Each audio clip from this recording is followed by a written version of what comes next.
Guys, habang naglalaro ako sa Classic sa Smurf account ko, may nakakilala sa akin at tinanong ako kung legit ba daw ako na si King Dre. At ang sabi ko naman ay hindi. Parang ayaw niya yata akong palabasin ng tower ko. Sa tuwing lalabas ako ay binabakbakan niya ako agad. Kaya napaisip ako parang magaling ito si Idol. Kaya sinubukan ko siyang harassin para malaman ko. You're wrong. You're wrong. Kaya pala siya pumapalag dahil may kasama pala siya sa gilid lang nagtatago. Sana all may ganon. Sana all. Sa tower na lang muna ako kasi dalawa sila sa lane ko at puro long range kaya chill lang muna. Dahil sa sobrang gigil ni Idol napatayin ako at halos pasukin niya na ako sa tower ko, at siya yung una kong napatay. Dinalaw na din ako ni Gwyn, at napatay din namin ang Layla. Ikaw kanina ka pa Layla ha, pumukota ka na. So weird. Hindi ko naintindihan sinabi ni Idol kaya naghana lang ako. Sinugod ko yung Exie pero andito na naman yung Layla kaya napatay nila ako dito. Pero dahil Pinoy tayo ayaw natin na hindi makaganti. Kaya babawi tayo, parang bata lang inagawa ng candy. Nanggigigil na ako sa inyong dalawa ha, chinichismis nyo ako sa kapitbahay namin. Paano masabi?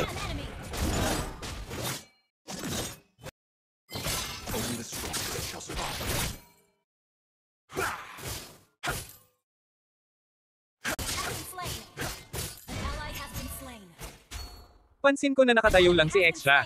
Paramang naghihintay ng mga marites na dadaan kaya pinaubo ko muna. At may marites nga na napadaan, si Marites Layla. Dito pinasok ko silang dalawa kasi may tiwala na ako sa build ko at medyo lamang na ako sa item nila. Sa wakas wala nang may-ari kaya pwede na tayo mamitas ng bayabas.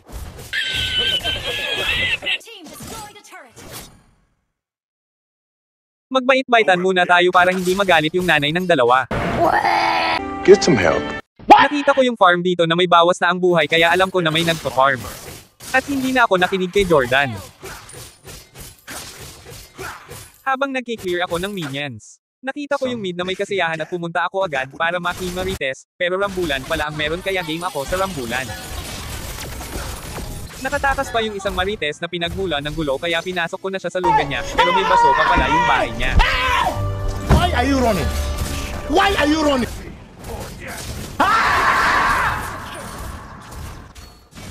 Ang sakit naman pumalo ng nanay ng marites. Kita nyo pati si Pacquiao napatawa pa.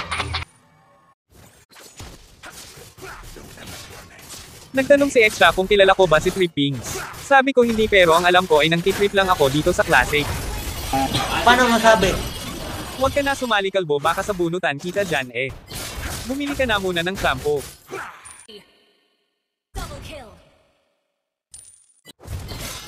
Eh di same lang tayo hindi alam. Hahaha. Ikaw Layla umuwi ka na madami ng galit sa'yo.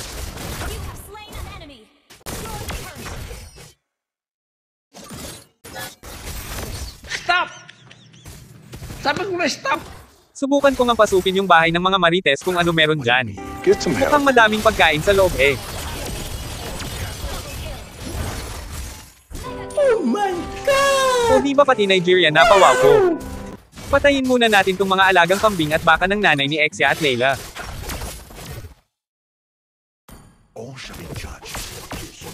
Isali na natin itong ligaw na baboy Ramon ni Balmond.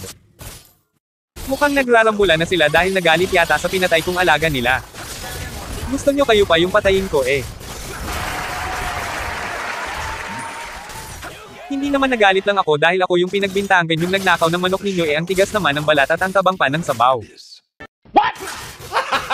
Gago! Don't ever say her name. The name, Rafaela. Your team destroyed an enemy has been slain. Nag-request si Exia na maghaya daw ako, eh kaso Smurf lang ito at wala pang hero, hahaha. Killing spree. Mali yata na King Dre ang kilala mo Idol, mayabang daw ako at maangas sabi ng iba eh. Huh? You're wrong. Tapusin ko na ito, ang haba ng kwentuhan ng mga marites, mukhang nakakota na kayo eh, kaya bye-bye. Bago ako magpaalam uminom muna tayo ng Coke.